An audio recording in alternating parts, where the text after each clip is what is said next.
नमस्कार, DD news में आप सभी का स्वागत है। मैं हूं ऋतु वर्मा। खबरों को विस्तार से देखते हैं, लेकिन आइए पहले नजर डालेंगे अभी तक की हेडलाइंस पर। थोड़ी ही देर में ब्रुनेई पहुंचेंगे प्रधानमंत्री नरेंद्र मोदी। ब्रुनेई दौरे पर सुल्तान के साथ द्विपक्षीय संबंधों पर करेंगे चर्चा। पीएम ने कहा, दोनों देश भारत की एक्ट ईस्ट नीति और हिंद प्रशांत विजन के अहम साझेदार।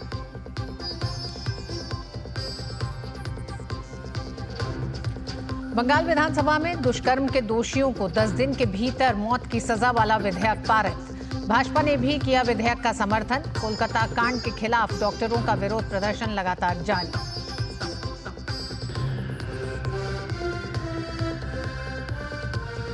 आर्थिक संकट से जूझ रहे हिमाचल प्रदेश में गहराया वेतन और पेंशन का संकट। अब तक 2 लाख कर्मचारियों और 1.5 लाख पेंशनर्स के खाते में नहीं आई तनख्वाह। विपक्ष इस मुद्दे पर आज विधानसभा में लाएगा ध्यानाकर्षण प्रस्ताव।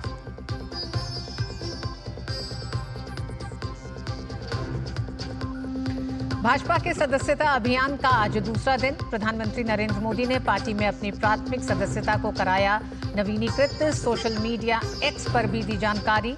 सभी कार्यकर्ताओं से भी सदस्यता को रिन्यू कराने का किया आग्रह।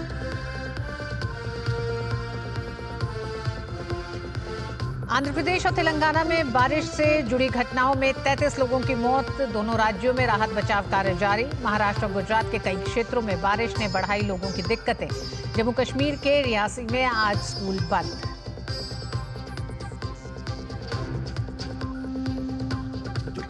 और पेरिस पैरालंपिक के छठे दिन आज शूटर अवनी लेखरा दूसरे स्वर्ण के लिए पेश करेंगी अपनी चुनौती। हाई जंप पर मरियाप्पन थंगावेलु से पदक की आस। शॉटपुट, तीरंदाजी और जेवलिन में भी भारतीय एथलीट पेश करेंगे चुनौती।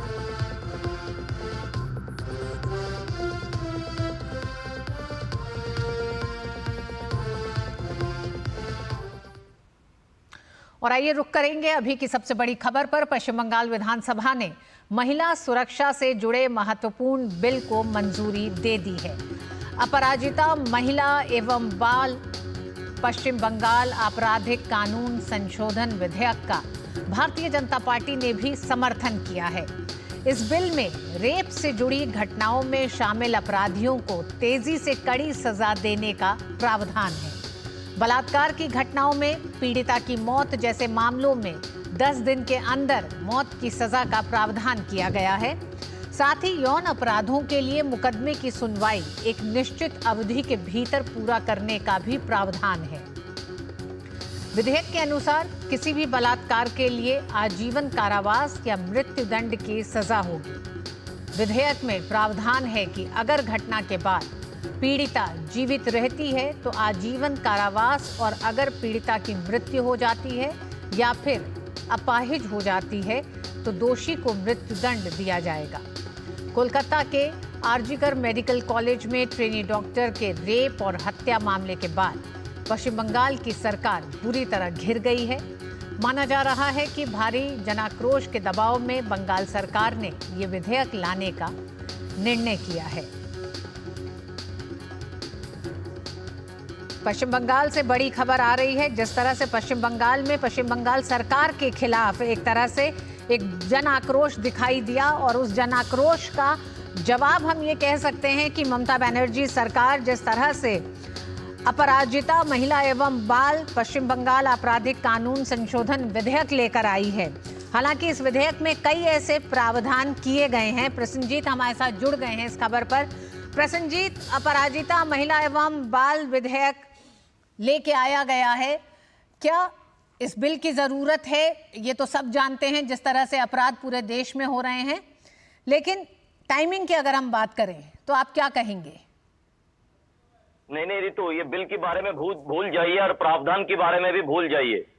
ये कहानी ऐसा है कि पूरी तरह से जो लोगों की आक्रोश है, जो आप कह रही थी, लोगों की आक्रोश को किसी तरह से दूसरे चैनल पे चैनलाइज किया जाए, इसी का कोशिश है। जब LOP leader of opposition Suvendu Adhikari की तरफ से बताया गया कि अगले 1.5 साल आप सरकार में है, अगले 1.5 साल, क्योंकि 26 में फिर चुनाव है, अगले 1.5 साल आप सरकार में है और इस बिल को कानून के हिसाब से लागू करना आपका रिस्पॉन्सिबिलिटी है। आप चीफ मिनिस्टर हो, आप कैबिनेट की लीडर हो, आप गवर्नमेंट की लीडर हो, आप इस कानून बिल को लेकर आई है और ये आपकी रिस्पॉन्सिबिलिटी है कि ये बिल कानून में तब्दील हो जाए। ये समझकर चीफ मिनिस्टर ममता बनर्जी ने, उन्होंने समझ गया है कि वो कहां पे लीडर ऑफ अपोजिशन पेच डाला है, तो इसीलिए उन्होंने बार बार लोगों को, अपने जो विधायक है उनको भी और दर्शकों को भी बताने की कोशिश में थी कि ये बिल पहले गवर्नर के पास जाएगा, उसके बाद ये बिल राष्ट्रपति के पास जाएगा, अगर राष्ट्रपति साइन करेंगे तो ये बिल कानून बन जाएगा। तो मतलब जो सफाई है वो सफाई पहले से ही चीफ मिनिस्टर, होम मिनिस्टर और हेल्थ मिनिस्टर ममता बनर्जी ने असेंबली के अंदर दे दिए हैं कि ये जब उनको पता है कि ये जब तक कि ये बीएनएस के अंदर, भारतीय न्याय संहिता के अंदर एक सेध है, भारतीय न्याय संहिता को अगर बदल ना लिया जाए तो ये बिल को कानून बनाना मुश्किल है और इसीलिए राष्ट्रपति का जो सिग्नेचर है वो जरूरी है। या जिसमें जगह है जिस जगह को क्लियर करना पड़ेगा, तो लीडर ऑफ अपोजिशन की बात सुनकर चीफ मिनिस्टर को समझ में आ गया कि वो किस जगह पे फंसी है और इस जगह से निकालने के लिए सारे की सारी जिम्मेदारी उन्होंने गवर्नर और महामहिम राष्ट्रपति के ऊपर डालने की कोशिश में थी और उनको पता चल गया कि अगले 1.5 साल में अगर इस बिल को कानून के हिसाब से बंगाल में लागू नहीं कर पाया तो ये पूरी जिम्मेदारी उनको ही लेना पड़ेगा, कैबिनेट के लीडर के हिसाब से, प्रदेश की चीफ मिनिस्टर के हिसाब से। ऋतु जी, प्रसन्नजीत, इसी पूरे इस मामले के दौरान, यानी कि पिछले 1 महीने की ही कवायद में जब मुख्यमंत्री ममता बनर्जी ने प्रधानमंत्री को कई चिट्ठियां लिखी, 2-2 चिट्ठी लिखी गई और उन चिट्ठी के जवाब में जब केंद्रीय महिला विकास मंत्रालय की तरफ से मंत्री ने उस चिट्ठी का जवाब दिया तो उन्होंने कई ऐसे बिंदु उठाए जिनका इस विधेयक में भी उनको शामिल किया गया है, जिसमें त्वरित एक तरह से इंसाफ न्याय दिलाने की बात की गई है, फास्ट ट्रैक कोर्ट्स की बात की जा रही है।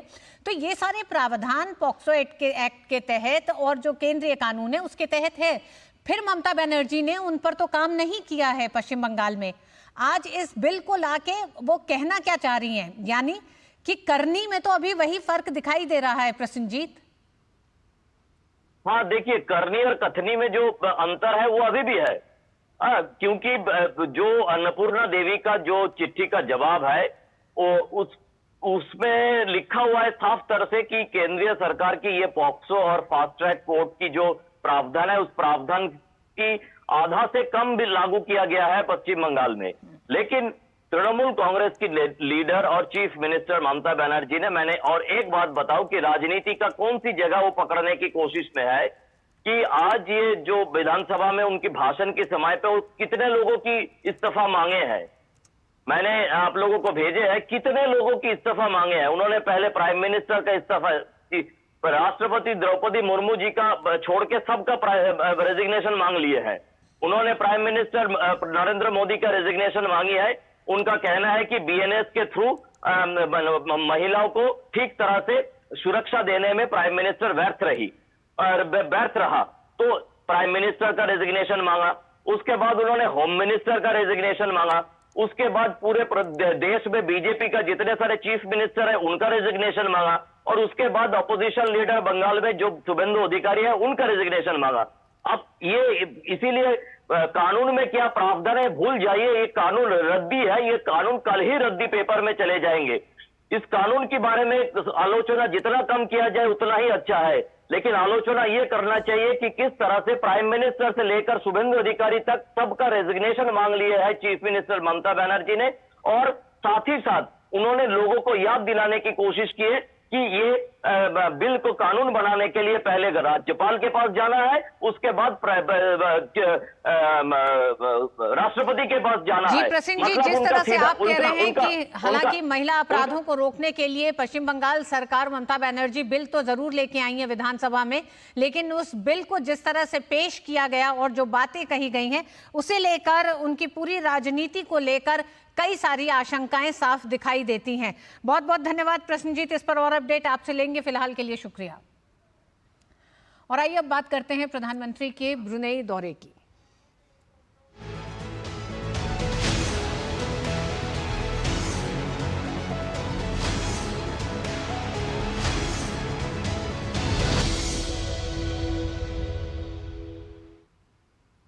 ब्रुनेई और सिंगापुर के दौरे पर रवाना हुए पीएम नरेंद्र मोदी थोड़ी ही देर में ब्रुनेई पहुंचने वाले हैं। प्रधानमंत्री नरेंद्र मोदी ने विश्वास व्यक्त किया है कि ब्रुनेई और सिंगापुर की उनकी यात्रा से दोनों देशों के साथ और बड़े आसियान क्षेत्र में भारत की साझेदारी और मजबूत होगी। दोनों देशों की यात्रा पर रवाना होने से पहले अपने वक्तव्य में पीएम मोदी ने कहा कि भारत की एक्ट ईस्ट नीति और हिंद प्रशांत दृष्टिकोण के मामले में दोनों देश महत्वपूर्ण साझेदार हैं। प्रधानमंत्री ने कहा कि आज वे ब्रुनेई दौरे दारुसलाम की अपनी सबसे पहली द्विपक्षीय यात्रा पर रवाना हो रहे हैं। उन्होंने कहा कि इस समय जब भारत और ब्रुनेई अपने राजनयिक संबंधों के 40 वर्ष पूरा होने का उत्साह मना रहे हैं, तो वे सुल्तान हसनल बोल्किया और शाही परिवार के अन्य सम्मानित सदस्यों के साथ बातचीत करना चाहते हैं ताकि दोनों देशों के ऐतिहासिक संबंधों को नई ऊंचाइयों तक ले जाया जा सके। पीएम मोदी ने कहा कि वे ब्रुनेई के कल सिंगापुर जाएंगे। उन्होंने कहा कि वे वहां राष्ट्रपति थरमन पमुनरत्नम, प्रधानमंत्री लॉरेंस वोंग, वरिष्ठ मंत्री ली सिएन लंगू और वरिष्ठ नेता गो चोक तोंग के साथ मुलाकात और बातचीत करना चाहते हैं। पीएम मोदी सिंगापुर में व्यापारिक समुदाय के दिग्गजों से भी मिलेंगे। प्रधानमंत्री ने कहा है कि वे सिंगापुर के साथ रणनीतिक साझेदारी और आगे बढ़ाने के संबंध में चर्चा करना चाहते हैं। उन्होंने कहा कि विशेष रूप से उन्नत श्रेणी के विनिर्माण, डिजिटलीकरण और सतत विकास के नए और उभरते क्षेत्रों में संबंधों को मजबूत करने पर बातचीत करेंगे। विदेश मंत्री डॉक्टर एस जयशंकर ने कहा है कि भारत और सिंगापुर के द्विपक्षीय संबंधों को अगले स्तर पर ले जाने का समय आ गया है। प्रधानमंत्री नरेंद्र मोदी की सिंगापुर यात्रा से पहले एक साक्षात्कार में डॉक्टर जयशंकर ने कहा कि दोनों देशों के संबंध पिछले 2 दशकों में बहुत अधिक सशक्त रहे हैं। विदेश मंत्री ने कहा कि दोनों देश का मानना है कि इनके संबंध विश्वास और समझ पर आधारित एक साझेदारी है।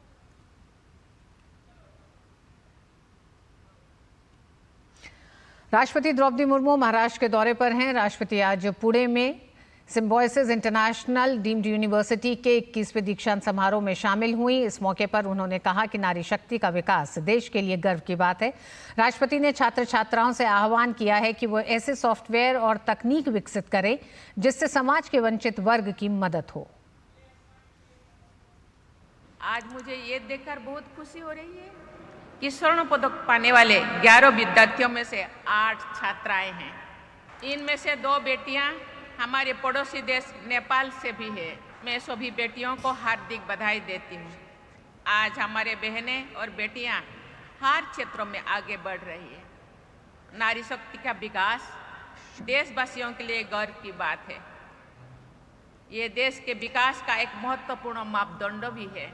मैं चाहती हूं कि आप लोग देश के विभिन्न समुदायों और क्षेत्र की संस्कृति और उनकी आज की ज़रूरतों को समझें। इस जानकारी के आधार पर आप ऐसे सॉफ्टवेयर, हेल्थ केयर प्रोडक्ट और मार्केटिंग स्ट्रेटेजीज बनाएं जो सबके, विशेषकर वंचित वर्गों के लोगों के विकास में सहायक हो। प्रधानमंत्री नरेंद्र मोदी ने भाजपा सदस्यता अभियान के तहत पार्टी की अपनी प्राथमिक सदस्यता को नवीनीकृत कराया। पीएम ने सोशल मीडिया प्लेटफॉर्म एक्स पर इसकी जानकारी देते हुए लिखा कि भाजपा कार्यकर्ता केंद्रित पार्टी है जिसका आदर्श वाक्य है भारत प्रथम। मैंने पार्टी की अपनी प्राथमिक सदस्यता को नवीनीकृत किया है और सभी कार्यकर्ताओं से भी ऐसा करने का आग्रह करता हूं। मैं सभी क्षेत्रों से जुड़े लोगों को भाजपा सदस्यता 2024 अभियान का हिस्सा बनकर पार्टी में शामिल होने के लिए आमंत्रित करता हूं। आप 8800002024 पर मिक्स्ड कॉल दे सकते हैं या नमो ऐप के जरिए भी जुड़ सकते हैं। आइए मिलकर एक विकसित भारत का निर्माण करें।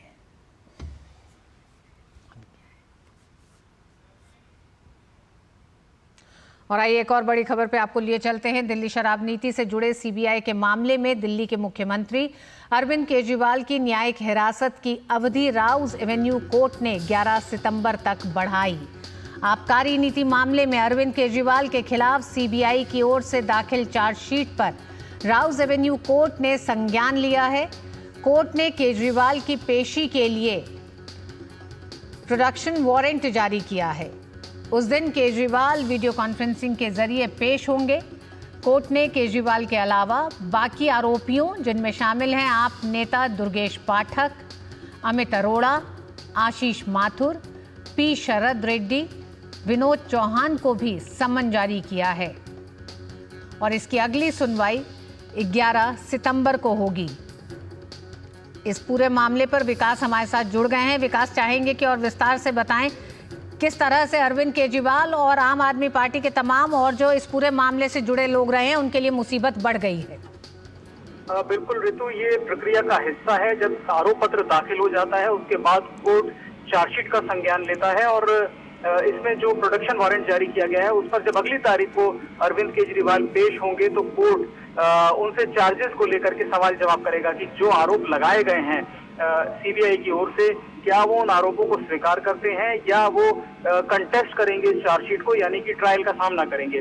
तो जाहिर है कि आरोपी ज्यादातर मामलों में ट्रायल फेस करने को चुनते हैं। वो कहते हैं कि वो इस मामले में दोषी नहीं है। तो यही प्रक्रिया है। इस बीच में जो उनकी न्यायिक हिरासत थी वो भी आज खत्म हो रही थी, उसको 11 सितंबर तक बढ़ा दिया गया है और जिस दिन उनकी न्यायिक हिरासत खत्म होगी 11 सितंबर को अगली तारीख पर, तभी उनको इस मामले में भी पेश होना होगा वीडियो कॉन्फ्रेंसिंग के जरिए, जहां पर आगे की कार्रवाई शुरू की जाएगी। और ऋतु, जैसा कि चार्जशीट का संज्ञान लेने के बाद जब कोर्ट उनसे पूछेगा चार्जेस को लेकर के और वो ट्रायल फेस करेंगे तो अगली प्रक्रिया ये होगी कि आरोप तय करने की जो कार्रवाई होती है कोर्ट की तरफ से चार्जेस फ्रेम करने की, उस पर बहस शुरू होगी। ये आगे की प्रक्रिया है ऋतु। जी विकास, जिस तरह से वीडियो कॉन्फ्रेंसिंग के जरिए अरविंद केजरीवाल शामिल होंगे और अन्य आरोपियों के लिए किस तरह की व्यवस्था है? दुर्गेश पाठक, अमित अरोड़ा, आशीष माथुर, पी शरद रेड्डी, विनोद चौहान। अरविंद केजरीवाल के मामले में सीबीआई भी ये चाहती थी कि अगर वो वीडियो कॉन्फ्रेंसिंग के जरिए ही, पहले भी जब भी उनकी पेशी हुई है तो खुद जांच एजेंसी चाहती थी कि वीडियो कॉन्फ्रेंसिंग के जरिए ही न्यायिक हिरासत को एक्सटेंड किया जाता रहे, क्योंकि जब भी उनको लाया जाता है तो एक तरह का व्यवस्था देखने को मिलती है। वहां पर कई बार बहुत सारे, जब हमने देखा जब उनको शुरुआत में लाया गया था तो धरने प्रदर्शन हो रहे थे, पॉलिटिकल पार्टीज के लोग इकट्ठे हो जाते हैं, तो उसको देखते हुए कोर्ट ने भी ये कहा था कि वीडियो कॉन्फ्रेंसिंग के जरिए ही आगे की जो भी कार्रवाई हो वो होती रहे। अब इसमें देखिए जो अगली बात है वो अब ट्रायल की तरफ पूरा मामला बढ़ रहा है ऋतु। और जैसा कि हम जानते हैं कि अरविंद केजरीवाल पर आरोप सीबीआई ने 2 भूमिकाओं को लेकर के लगाए हैं। पहला कि एक तो मुख्यमंत्री थे, वो उन्होंने ऐसी नीति बनाई जिससे कि सरकार को नुकसान हुआ और कुछ प्राइवेट पर्संस को फायदा हुआ, एक लॉबी को फायदा हुआ। और दूसरा जो पैसा आया वो आम आदमी पार्टी के मुखिया के तौर पर उन्होंने उसका इस्तेमाल चुनावों के लिए किया। तो एक पीसी एक्ट के तहत उनके ऊपर आरोप लगाए गए हैं, करप्शन के, क्रिमिनल कॉन्स्पिरेसी के। इसके अलावा ईडी ने जो मामले दर्ज किए हैं वो पीएमएलए के हैं, यानी हवाला के जरिए पैसे को इधर उधर करने के मामले हैं। तो कुल मिलाकर इस तरह के आरोप उनके खिलाफ है। 2 जांच एजेंसियों की चार्जशीट है अलग अलग, एक ईडी की चार्जशीट है, उसमें पैसे के लेन देन को लेकर के और खासतौर से हवाला के जरिए पैसा गोवा में भेजने से जुड़े हुए आरोप उनके ऊपर लगे हैं। और सीबीआई जो पीसी एक्ट के तहत मामला दर्ज किया है करप्शन का, उस पर सारे चार्जेस उन्होंने इसमें इंक्लूड किए हैं अरविंद केजरीवाल के खिलाफ। और आने वाले दिनों में अब उस पर बहस होगी, क्योंकि जाहिर है वो आरोपों को अस्वीकार करेंगे और ये कहेंगे कि वो ट्रायल फेस करने के लिए तैयार है। बहुत बहुत धन्यवाद विकास, पूरी जानकारी के लिए इस पूरे मामले पर। और आइए खबरों में आगे बढ़ते हैं। आंध्र प्रदेश के विजयवाड़ा में बाढ़ से जनजीवन बुरी तरह प्रभावित हुआ है। कृष्णा नदी के आसपास के क्षेत्र बाढ़ से सर्वाधिक प्रभावित हैं। कुछ क्षेत्रों में जलस्तर में अभूतपूर्व बढ़ोतरी होने से भारी क्षति हुई है। मुख्यमंत्री चंद्रबाबू नायडू स्वयं राहत और बचाव कार्यों पर निगरानी रख रहे हैं।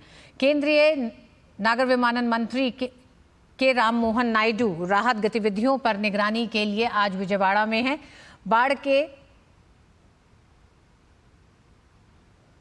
बाढ़ के कारण लोगों को सुरक्षित निकालने के लिए 47 टीमें काम कर रही हैं।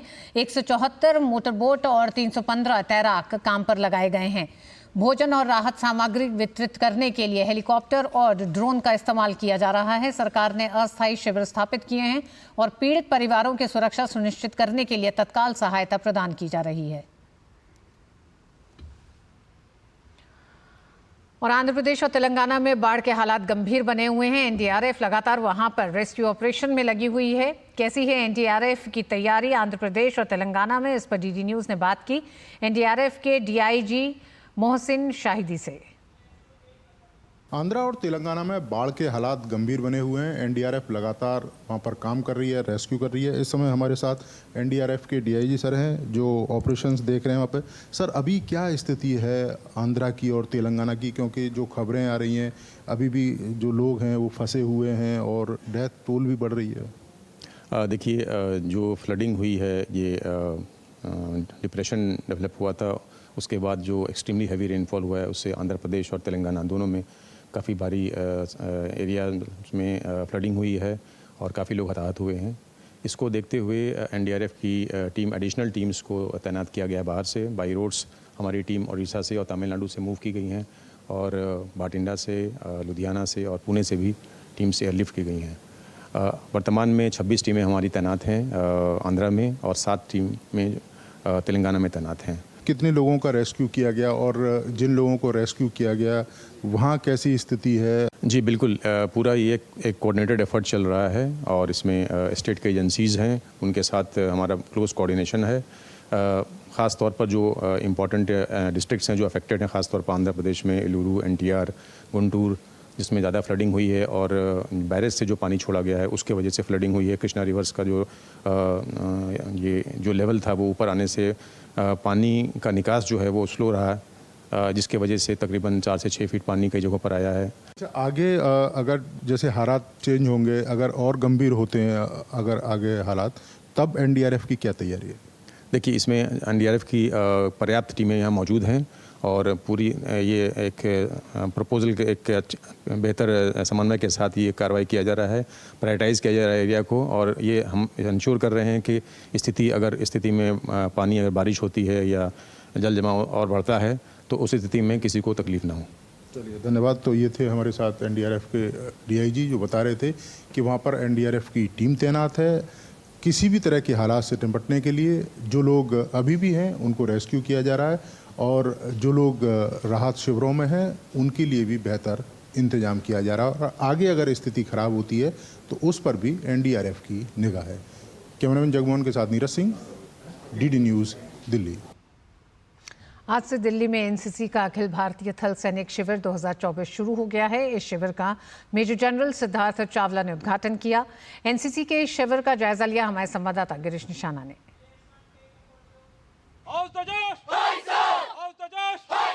एनसीसी का अखिल भारतीय थल सैनिक कैंप आरंभ हो चुका है। इस पर ज़्यादा बात करने के लिए हमारे साथ मौजूद हैं अपर महानिदेशक major general Siddharth Chawla. Sir, ये कैंप मेरे ख्याल से हर एनसीसी कैडेट की ज़िंदगी का एक बहुत ही इम्पोर्टेंट पहलू है और वो अपनी ट्रेनिंग का एक कल्मिनेशन जो है वो समझता है कि ये सिलेक्टेड लॉट है, one of the best who comes to participate here. And today we have about 1500 plus boys and girls cadets from the NCC और बड़ा उल्लास, बहुत ही जोश और बड़ी उमंग के साथ ये कैडेट्स देश के हर कोने से आते हैं। कौन कौन सी एक्टिविटी में, कौन कौन सी प्रतियोगिता में इन कैडेटों को हिस्सा लेने का मौका मिलेगा? Obstacle training, judging distance, map reading, shooting, health hygiene, line maintenance, तो ऐसे कई कंपटीशन हैं जिसमें कि एक बड़ी हेल्दी कॉम्पिटिटिव स्पिरिट बनी रहती है। हमारा एम भी यही है, युवा पीढ़ी को प्रोत्साहित करना, एक कॉम्पिटिटिव स्पिरिट उनके अंदर डालना। एनसीसी का एक एम भी है यूनिटी डिसिप्लिन के अलावा कि हमने युवा पीढ़ी के अंदर वो लीडर्स बनाने हैं, लीडरशिप जो क्वालिटीज़ हैं उनको इनकलकेट करना है, जिससे कि ये लीडर्स हमारे देश को विकसित भारत की तरफ ले चलें। देश भर से करीब 1550 कैडेट इस अखिल भारतीय थल सैनिक कैंप के अंदर हिस्सा ले रहे हैं। कैसा लग रहा है, कैडेटों को बात करते हैं। It's my privilege to be a part of Thal Sena camp.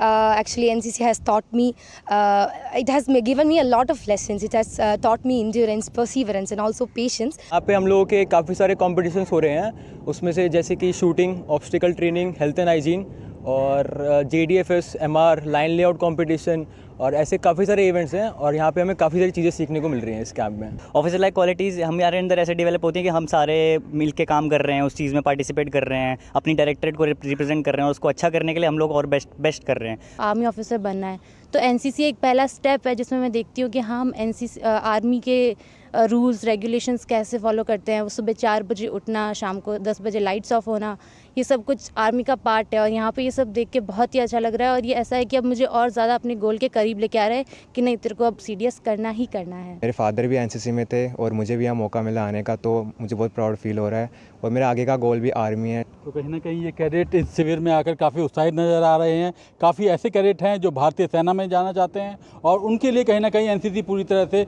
इनके लिए मददगार भी साबित होगी।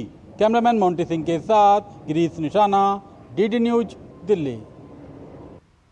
केंद्र सरकार द्वारा शुरू किए गए ई-श्रम पोर्टल से असंगठित कामगारों को जबरदस्त लाभ मिल रहा है। पोर्टल ने 3 वर्षों में 30 करोड़ पंजीकरण का आंकड़ा पार कर लिया है। इस पोर्टल को 26 अगस्त 2021 को शुरू किया गया था। ई-श्रम पोर्टल का उद्देश्य असंगठित कामगारों तक सरकार की सामाजिक सुरक्षा योजनाओं को पहुंचाना है।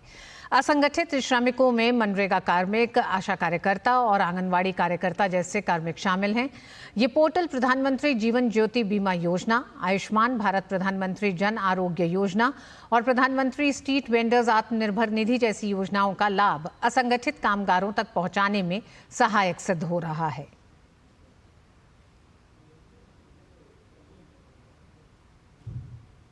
आर्थिक संकट से घिरी हिमाचल सरकार ने कर्मचारियों की सैलरी और पेंशन धारकों की पेंशन को 5 तारीख तक रोक दिया गया है। हिमाचल प्रदेश में के शिमला में सचिवालय कर्मचारी संघ के अध्यक्ष संजीव शर्मा ने कर्मचारियों को वेतन न मिलने पर निराशा जताई है। उन्होंने कहा कि ऐसा पहली बार हुआ है कि 3 सितंबर है और कर्मचारियों को वेतन नहीं मिला है। पहली बार हमने देखा कि आज 3 तारीख हो गई है, अभी तक सैलरी लोगों के खाते में नहीं आई है। इस बार कर्मचारी को 5 तारीख को और पेंशनरों को 10 तारीख को सैलरी मिलने वाली है। देखिए, ये तो निश्चित तौर पे सोचने वाली बात है, चिंतन करने वाली बात है कि भाई ऐसा क्यों हुआ। जब सैलरी का प्रावधान रखा गया तभी बजट पास हुआ होगा, तो अब क्या ये परिस्थितियां बन गई कि सैलरी नहीं मिल पा रही है, तो कहीं ना कहीं बहुत बड़ा लैप्स है। और इस बुलेटिन में बस इतना ही। मुझे दीजिए अनुमति। नमस्कार।